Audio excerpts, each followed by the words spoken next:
तीसरा वर्जन मुगालते के नाम से मैं ले रहा हूँ असल में। और इस मुगालते के अंदर जो मैंने टॉपिक चूज़ करा है वो ये है कि जो बीवी या शौहर इंतकाल फरमाने के बाद एक दूसरे के जनाजे को ना देख सकते हैं, ना छू सकते हैं, ना गुस्ल दे सकते हैं, ये एक गलत कॉन्सेप्ट हमारे यहाँ राइज हो चुका है। और मैं इसी की जो है बाकनी करने के लिए इस वीडियो को अपलोड कर रहा हूँ ताकि जो एक गलत फहमी जो कि दीन का हिस्सा समझकर हम लोगों ने अपने ऊपर नाफिज किया हुआ है, राइज किया हुआ है, इसको दूर होना चाहिए। और दीन में ऐसी कोई कदगन नहीं है कि मरने के बाद बीवी या शौहर एक दूसरे को देख नहीं सकते, हाथ नहीं लगा सकते या छू नहीं सकते। इसकी मिसाल में नबी पाक सल्लल्लाहु अलैहि वसल्लम की एक हदीस मुबारक या उसवा रसूल के एक वाक़ये से पेश करना चाहूँगा कि एक बार आखिरी दिनों में जब हुज़ूर सल्लल्लाहु अलैहि वसल्लम की ज़िंदगी के आखिरी अय्याम में आप एक बार जन्नतुल बकी से जब वापस आए तो आपने हज़रत आयशा रज़ी अल्लाह ताला अन्हा से अपने सर दर्द में होने की शिकायत फरमाई और फरमाया आयशा मेरे सर में दर्द हो रहा है। वारसा आपने फरमाया, वारसा यानी कि मेरे सर में दर्द हो रहा है। तो इस पर अम्मा आयशा ने फरमाया कि मेरे सर में भी दर्द हो रहा है और मेरे भी सर में काफ़ी तकलीफ़ है। तो इस बार पे नबी करीम सल्लल्लाहु अलैहि वसल्लम चेहरे पर तबस्सुम मुबारक लाते हुए फरमाया कि आयशा अगर इसी हालत में अगर तुम मुझसे पहले दुनिया से रुखसत हो जाती हो तो मैं ना सिर्फ ये है कि तुम्हें कफनाऊँगा दफनाऊँगा बल्कि तुम्हारी मैयत को गुस्ल भी दूँगा। और ये एक वाज़े तौर पे हदीस से मिलती है हमें। यहाँ से कहने का मकसद ये है कि जब नबी पाक सल्लल्लाहु अलैहि वसल्लम ने अपनी अज़वाज मुतहहरत हज़रत आयशा अलैहिस्सलाम को मैयत को गुस्ल देने का फरमाया और साथ में आपने फरमाया कि तुम कितनी खुशकिस्मत होगी कि अगर तुम मर जाओ और मैं तुम्हें गुस्ल दूँ तो तुम्हारे लिए अफजलियत है कि अल्लाह का नबी तुम्हें गुस्ल दे रहा है। तो इस बात से हम इस बात को अक्स कर सकते हैं कि आप सल्लल्लाहु अलैहि वसल्लम का जो फरमान है वो उम्मत के लिए रहनुमाई और उम्मत की इत्तिबा करने का हुक्म है। और ये एक वाज़ेह सबूत है कि जो नबी पाक सल्लल्लाहु अलैहि वसल्लम ने अपने अज़वाज हज़रत आयशा रज़ी अल्लाह तआला अन्हा को फरमाया इस तरह, क्योंकि हज़रत आयशा रज़ी अल्लाह तआला अन्हा वो ज़ौजा मुबारक थी जो हुज़ूर सल्लल्लाहु अलैहि वसल्लम के सबसे ज़्यादा करीब थी, बल्कि आपसे हुज़ूर सल्लल्लाहु अलैहि वसल्लम कि कम से कम 500 से ज़्यादा हदीस आपने बयान फरमाई है। और आपने हुज़ूर सल्लल्लाहु अलैहि वसल्लम के बाद हम उस वक्त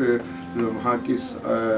सहाबियों को और सहाबियों को दर्स भी दिया है। तो एक मरतबा हज़रत आयशा रज़ी अल्लाह ताला अन्हा दर्स फरमा रही थी तो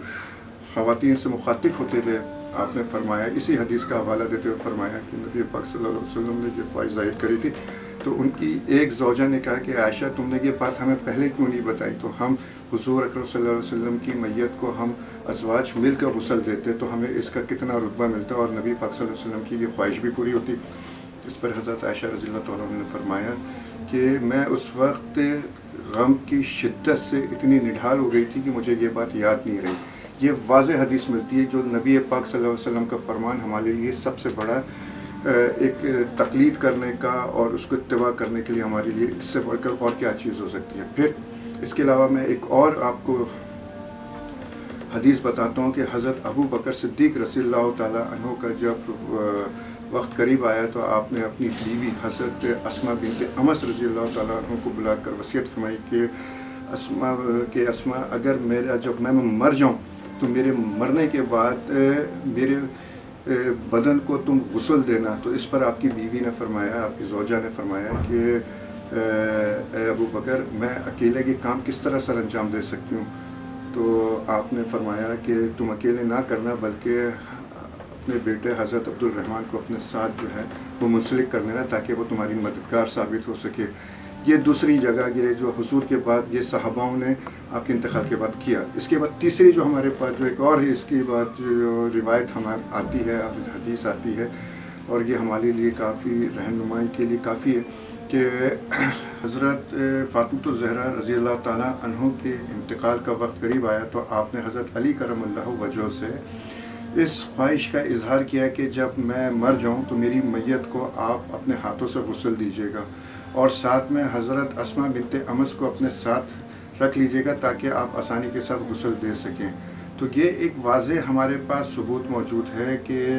کہ صحابہ اکرام نے کس طرح حضور صلی اللہ علیہ وسلم کے کہے ہوئے پر عمل کیا، اور دوسری بات یہ ہے کہ یہ حضرت ابو بکر صدیق، حضرت علی رضی اللہ تعالیٰ عنہ نے جب اس طرح کے معاملات کو زندگی میں کیا ہے تو پھر یہ ہمارے لیے روشن ایک دلیل ہے جو کہ ہم کر سکتے ہیں۔ اب آپ یہ دیکھیں کہ اللہ کے رسول نے ایک احکام فرمایا اور صحابہ نے اس کی تکمیل کری، اور اس کے بعد حضرت عبداللہ بن مسعود رضی اللہ تعالیٰ عنہ جو فقیہ الامت کہلاتے ہیں، بہت بڑے فقیہ تھے، بہت ان سے بڑے مسئلے اور مسائل معاملے حل ہوئے ہیں، ان سے کافی اجتہادی راہیں نکلی ہیں۔ آپ رضی اللہ تعالیٰ عنہ نے اپنی بیوی کو وصیت کی تھی کہ جب میرا انتقال ہو جائے تو میرے جنازے کو غسل دینا، تو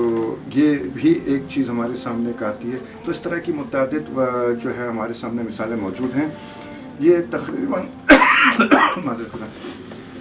تقریباً امام شافعی، امام حنبل اور امام مالک رحمۃ اللہ علیہ اس چیز پہ متفق ہے۔ یہ صرف ایک امام ابو حنیفہ جو ہیں انہوں نے اس بات پہ اعتراض کیا ہے، باقی 3 امام اس بات پہ متفق ہیں۔ اور خیر میں یہاں پہ یہ کہنا چاہوں گا کہ اگر 3 امام متفق ہیں اور خود امام صحابہ سے افضل نہیں ہے، صحابہ سے رتبہ بڑھا نہیں ہے، صحابہ اس کو کرتے رہے ہیں، صحابہ کا رتبہ نبی سے بڑھا نہیں ہے، نبی نے خود فرمایا، اور نبی کا عمل جو ہے ہمارے لیے اس نے حسنہ ہے، ہمارے لیے سب سے اس سے بڑھ کر اور کوئی افضل شے نہیں ہو سکتی ہے۔ تو یہ چیز ہمارے لیے ایک روز روشن کی طرح حاصل ہے۔ اور آج کل ہم جو یہی دیکھ رہے ہیں کہ عموماً ہوتا یہ ہے کہ میت کے اندر کہ ایک مطلب جو اس طرح کا طرز عمل یہ ہے کہ لوگوں جو ہے نا، عورت کو مرد اپنی بیوی کو ہاتھ نہیں لگا سکتا، دیکھ نہیں سکتا، ایک غلط رواج ہے۔ یہ صرف پاکستان اور ہندوستان کے اندر رواج پایا جاتا ہے، اور اس کا جو سبب ہے یہ مولوی حضرات ہیں جنہوں نے اس کو کمائی کا ذریعہ بنوایا ہوا ہے، ورنہ دین ہمیں اس چیز سے بالکل جو ہے ہمیں منع نہیں فرماتا ہے، یہ دین کا ایک حصہ ہے۔ یہ کیونکہ مغالطے کے نام سے میں ایک چیز لے کر آ رہا ہوں، باقی آپ کے سامنے تحقیق کی اور جستجو کی اور مطالعے کی بڑی راہیں کھلی ہیں، آپ اس کو دیکھیں، اس کو سمجھیں اور اس کے اوپر آپ تحقیق کریں۔ جیسے میری بات پہ نہ جائیں، کوئی بات میں اپنی طرف سے دین میں نہیں کر رہا ہوں، یہ وہ تمام باتیں ہیں کہ جو دین کا حصہ ہیں۔ آپ کو میں اسی لیے اس ویڈیو کو بنانے کا میرا مقصد ہے کہ آپ اس ویڈیو سے جو ہے ایک روشنی، ایک رہنمائی حاصل کریں، اپنے مطالعے کو وسیع کریں۔ یہاں قرآن شریف کا میں سمجھوں گا کہ کم سے کم میں سمجھتا ہوں کہ آپ ترجمہ اپنے پر لاگو کریں، حدیثوں کو پڑھنے کی عادت ڈالیں، تاکہ جب آپ خود پڑھیں گے، خود کریں گے تو اس چیز کا آپ کو زیادہ واضح پتہ چلے گا۔ آپ اگر مولویوں کے محتاج رہیں گے تو مولوی آپ کو صرف وہی چیز بات بتائیں گے جو ان کے مفاد میں ہوگا، جہاں سے وہ 2 پیسے کما رہے ہوں گے یا 2 چیز جو بزنس بنا لیں گے۔ یہ میں آگے فردر نہیں بول سکتا ہوں، یہ صرف میری ایک رہنمائی کے لیے میں نے اس چیز کو شروع کرا ہے۔ آپ اس کو دیکھیں، جستجو کریں، اس کے اوپر تحقیق کریں، ریسرچ کریں اور اپنی رائے قائم کریں۔ Thank you so much.